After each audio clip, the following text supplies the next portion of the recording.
In Africa, they don't get to invest in the US. You know, it's illegal to hold a dollar bill in Nigeria. It's illegal.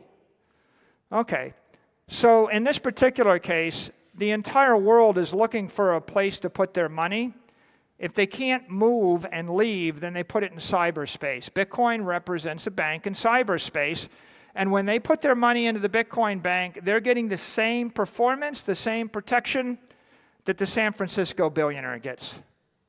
Right? Everybody's equal.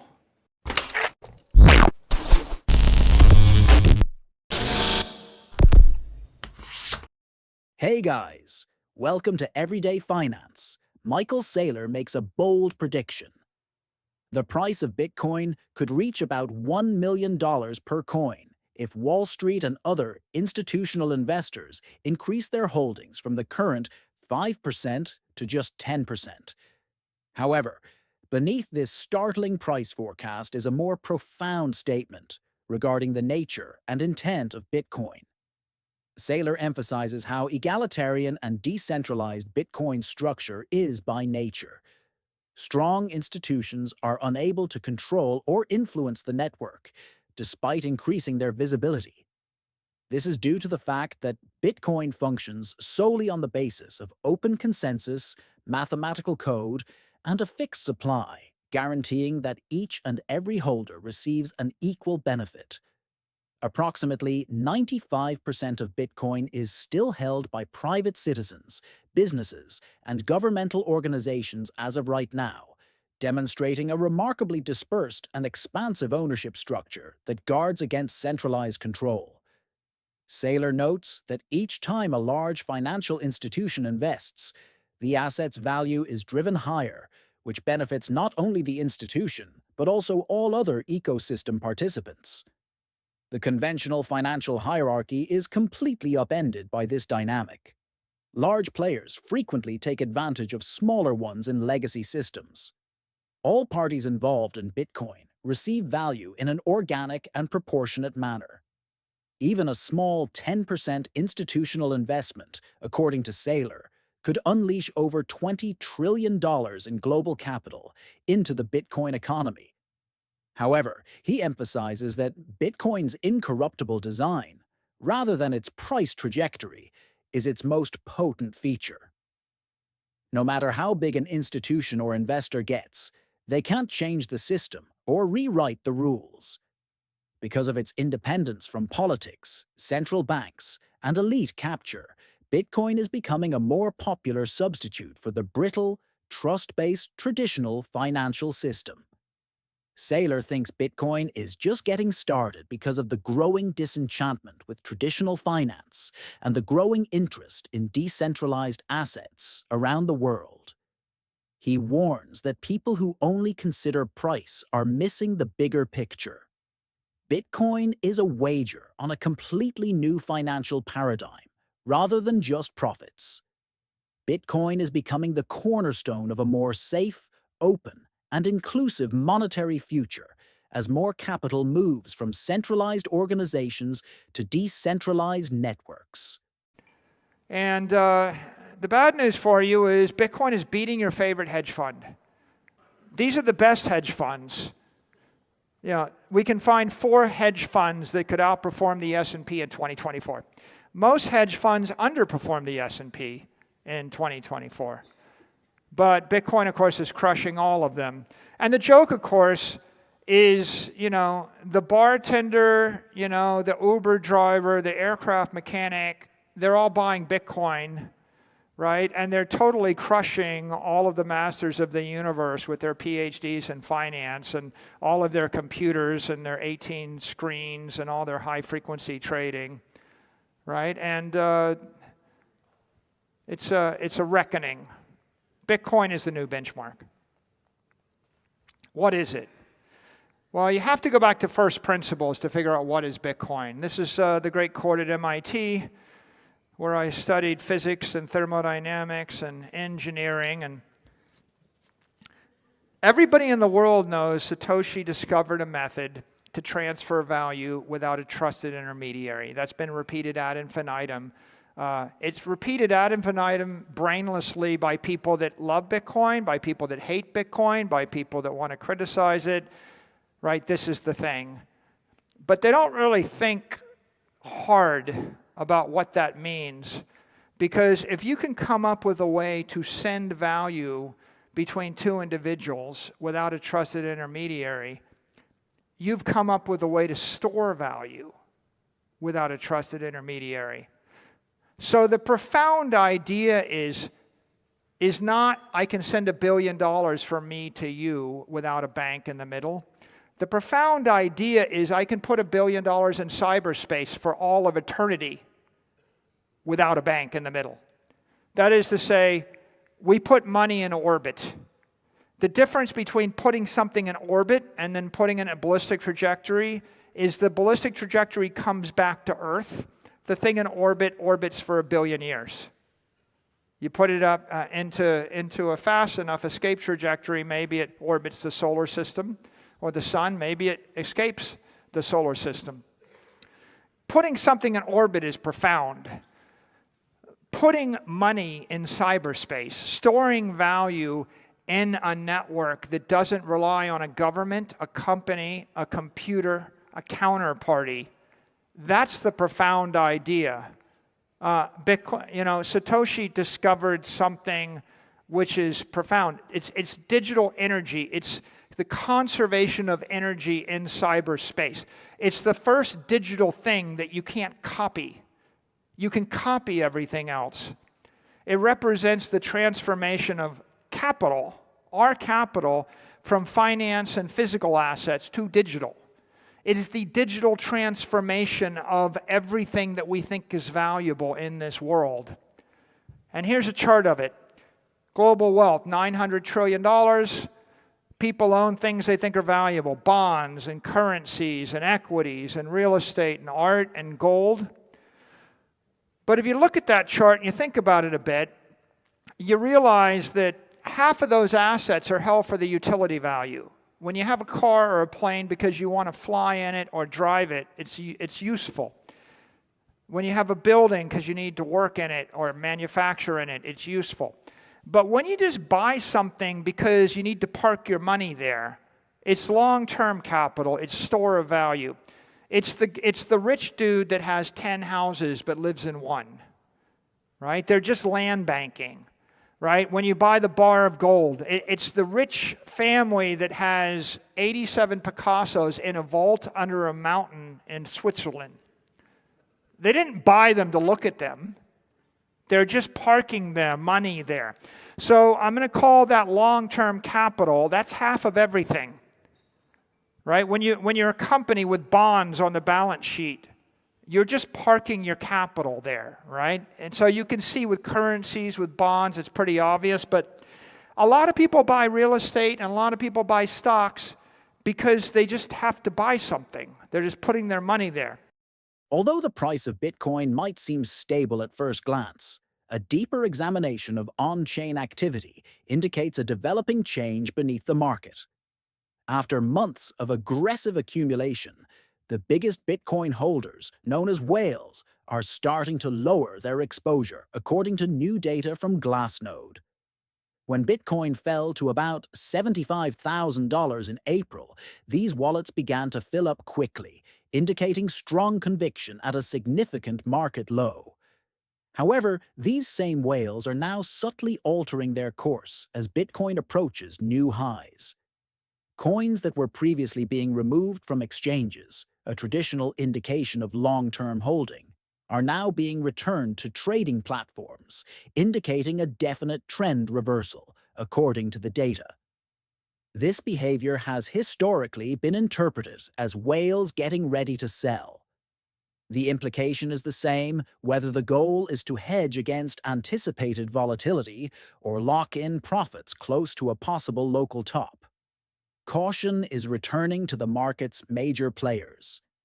This change is particularly crucial because major market movements are frequently preceded by whale activity. Because of the size of their holdings, their choices have the potential to upset the supply and demand balance.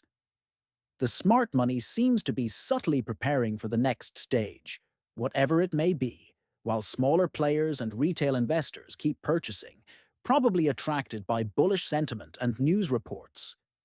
A classic setup observed at significant market turning points is the divergence between retail accumulation and whale distribution. While it doesn't ensure a price decline right away, it does imply that a cooling-off period or correction might be imminent. For investors who want to see beyond the daily price chart, these signals are essential.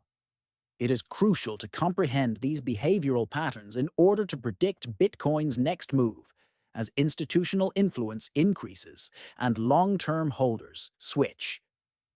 This whale activity adds a level of complexity to Michael Saylor's bullish thesis in a larger sense. Even though Saylor believes that Bitcoin is structurally ready for enormous long-term growth, turbulence can still be caused by short-term movements that are fueled by large holders. Returning to Saylor's perspective, it is evident that although the long-term goal is still in place, the future may not be as straightforward as the current price indicates. And that is the digital transformation of capital. The greatest transformation in the 21st century is not digital photos, it's not digital books, it's not digital newspapers, it's not digital storefronts or digital menus or digital audio. Not that those aren't cool things, you can make $1 trillion company on them. But the greatest transformation of the 21st century is the transformation of capital, right? Bitcoin is digital capital. That's the profound idea. And digital capital is just economically and technically superior to physical capital. If I give you a bunch of money and I give you the opportunity to buy a $100 million building in Miami, and then you start thinking, or maybe you put it in Kiev, or maybe it's in LA, or maybe it's in San Francisco, or maybe it's in Istanbul, and you thought about it, what are the problems with the building? The problems are the taxes on it, the traffic in front of it, the tenants, the torts, the trouble, the mayor. You know, the governor of California says you can't sell your property anymore to protect you, right?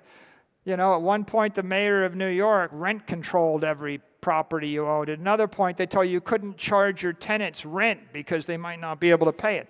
You have all of these problems you got to deal with, not to mention corrosion, hurricanes, fires, right, etc.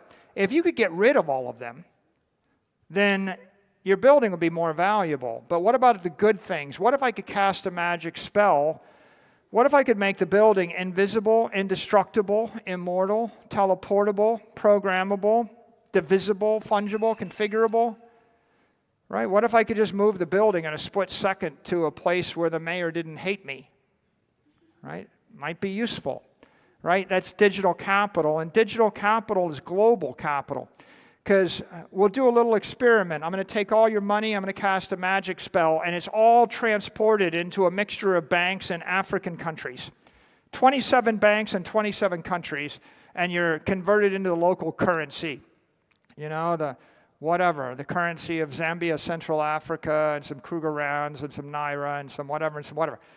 And then I give you a green button and I say, well, do you want to reverse that spell and just move your money back to the US?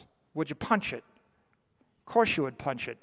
What if I didn't give you the green button? What if I gave you an orange button? I said, you can either invest all of your money in diversified portfolios of companies and real estate in Africa, or you can convert it into Bitcoin, put it in cyberspace. And what you see, and now let me make it easier for you. I'm going to drop you and all your money in North Korea, or Cuba, or I'm going to put you in Venezuela, or Russia, or Turkey, or Kiev, or Lebanon, or Syria. And what you can see is that all around the world, by the way, I'm going to put you in Europe. You know what the Europeans think? The Europeans want the dollar. If you actually ask people in the crypto industry, what's the demand for digital euros versus digital dollars? It's 99% dollars, 1% euros. The Europeans don't even want their own euro. Every one of them would dump the euro and go to the dollar. And that's not speculation. We know that for a fact because when they're given a choice, they all choose the dollar. And so the truth is, you look up at that map, There's just about nowhere in the world you want to be invested in real estate or diversified portfolios of currencies, bonds, or companies that's better than the US. And so, what if I can't bring my money to the US? And the truth of the matter is you can't. Russians don't get to invest in the US. Chinese don't get to invest in the US. You're Chinese, you have $1 billion, you can move $50,000 out of the country per year. Right? In Africa, they don't get to invest in the US. You know, it's illegal to hold a dollar bill in Nigeria. It's illegal. Okay.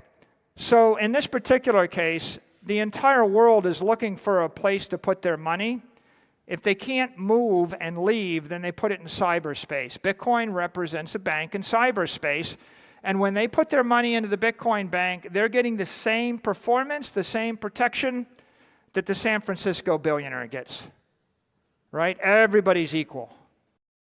With analysts now projecting a possible rise to approximately $200,000 by 2025, and even higher in some scenarios, Bitcoin is once again outperforming market expectations.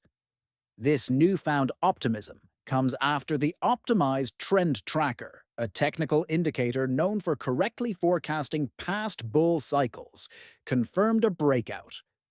The current configuration, according to market analyst Stock Money Lizard, mirrors comparable macro shifts observed in 2016 and 2020, when early breakouts resulted in protracted rallies. The technical picture indicates that Bitcoin is ready for another big leg upward, as critical resistance levels have turned into support and strong buying momentum has returned. However, this bullish narrative is also being fueled by a wider economic transformation that goes beyond the charts. Financial value is becoming more and more linked to capital and digital infrastructure as automation lessens dependency on physical assets and artificial intelligence continues to transform industries. In this regard, Bitcoin is becoming more than just a speculative asset. It is becoming an essential part of a financial system that is digitally native. Bitcoin is referred to as digital capital by Michael Saylor, who describes it as a decentralized, borderless financial asset that is perfect for a future in which AI and machines communicate in real time over international networks. Bitcoin provides unmatched liquidity, security, and mobility in contrast to conventional stores of value like gold or real estate, which are constrained by physical limitations, politics, and geography. It is made to prosper in an automated, data-driven economy where trustless systems and agility are crucial. Bitcoin stands out as the financial architecture of the future as capital increasingly looks for protection from centralized control, inflation, and monetary devaluation. Technical signals that correspond with these long-term structural changes are making Bitcoin more widely recognized as a foundational layer for the upcoming economic growth era, rather than just as an investment. Analysts believe that Bitcoin's price trajectory is just starting to reflect its potential to play a major role in the global digital economy, which is being set up by the convergence of technological advancement and financial decentralization,